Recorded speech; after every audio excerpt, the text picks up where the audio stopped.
திருப்பரங்குன்றம் முருகப்பெருமானை தரிசிப்பதற்காக நாங்கள் இப்பொழுது வந்து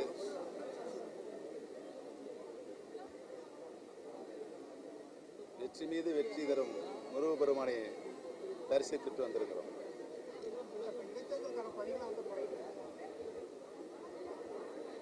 திருப்பரங்குன்றம் சட்டமன்ற பேரவையினுடைய இடைத்தேர்தல் குறித்து தேர்தல் அறிவிக்கப்பட்டவுடன்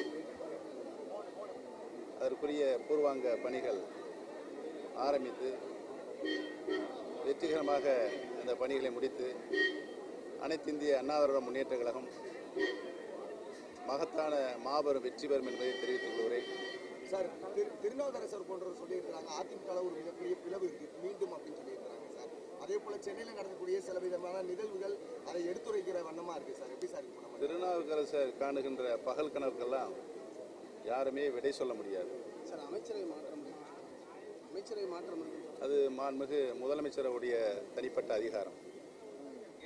அதாவது அமைச்சரை மாற்றம் அல்லது துறைகள் மாற்றம் இருக்குன்னு உறுதிப்பட சொல்லப்படுகிறது சார். உங்களுக்கு தெரியாம இருக்கிறது சார்? சொல்லப்படுகிறது, உறுதிப்பட சொல்லப்படுகிறது, அறியப்படுகிறதுக்கெல்லாம் என்னிடமிருந்து விடை காண முடியாது. அது முதலமைச்சருடைய தனிப்பட்ட அதிகாரம். அவர் யாரை வேண்டாலும் மாற்றலாம், துறைகளை மாற்றி அமைக்கலாம், அமைச்சர்களை மாற்றி அமைக்கலாம். அது அவருடைய தனிப்பட்ட அதிகாரம். அது இந்திய அரசியல் சட்டப்படி அவருக்கு வழங்கப்பட்டிருக்கு.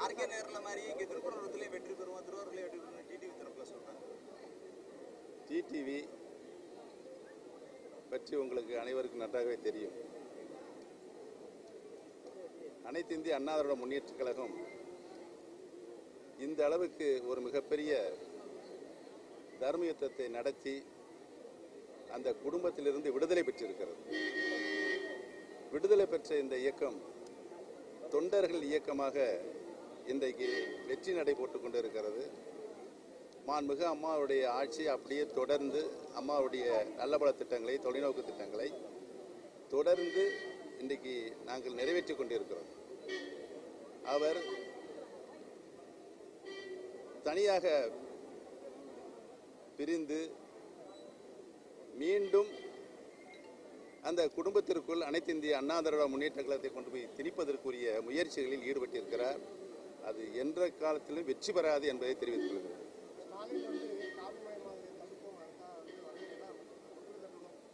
அது அவருடைய தனிப்பட்ட கருத்து, மக்களுடைய கருத்து அல்ல. பிரிந்தவர்கள் மீண்டும் மீண்டும் இணைகிறதுக்கு வாய்ப்பு உண்டு.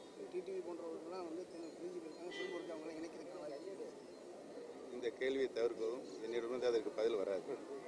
முதல்ல விடை செஞ்சிட்டாரு. வேற என்ன கேளுங்க.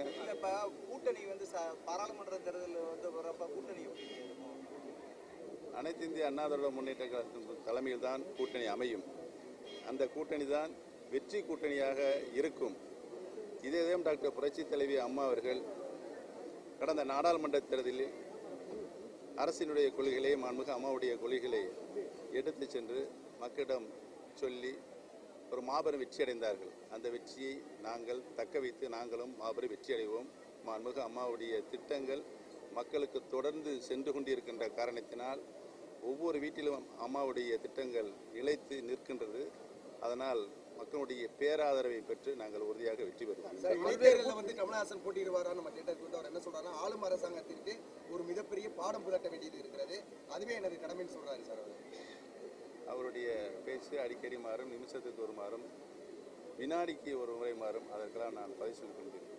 ஆர்கே நகர் தொகுதி மாதிரி இந்த தொகுதியில் வேற எதுவும் ஃபார்மலாக்கு இடம் இருக்குமா சார்? ஆர்கே நகர் தொகுதியில் எப்படி வந்து மனப்பட்டுவாடா நடந்ததோ அதை தடுப்பதற்கு அரசு அந்த ஃபார்முலாவை அங்கே புகுத்தியவர்கள் இப்பொழுது அந்த தொகுதிக்குள் நுழைய முடியாத சூழ்நிலை ஏற்பட்டிருக்கிறது என்பதை நீங்கள் அனைவரும் நன்றாகவே அறிவீர்கள் என்பதை தெரிவித்திருக்கிறேன். சார், புதிய கூட்டம் பல கட்சிகள் வந்து சென்றாலும் சிஎம் இருக்கும்போது அவங்க எப்படி ரெட்டலை சின்னத்தில் எல்லா வேட்பாளரையும் நிறுத்தினாலும் அது மாதிரி நிறுத்துவீங்களா இல்லை நீங்கள்? அனைத்து இந்திய அண்ணா திராவிட முன்னேற்ற கழகத்தை பொறுத்தவரையில் மாண்புமிகு இதய தெய்வம் அம்மா அவர்கள் எந்த கொள்கையை கடைபிடித்தார்களோ அந்த கொள்கை தான் இன்றைக்கும் நாங்கள் கடைபிடித்துக் கொண்டிருக்கோம், என்றைக்கும் நாங்கள் கடைபிடித்துக் கொண்டு இருப்போம் என்பதை தெரிவித்துள்ளேன்.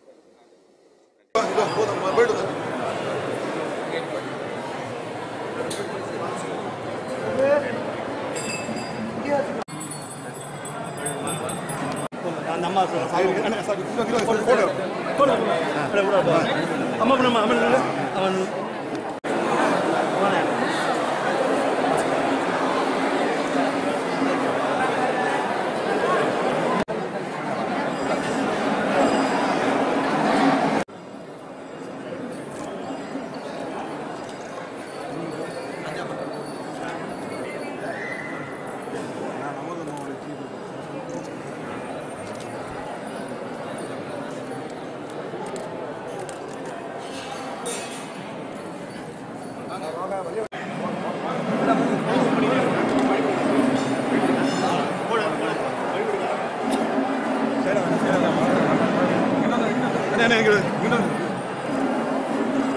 கொஞ்சம் மறைக்காம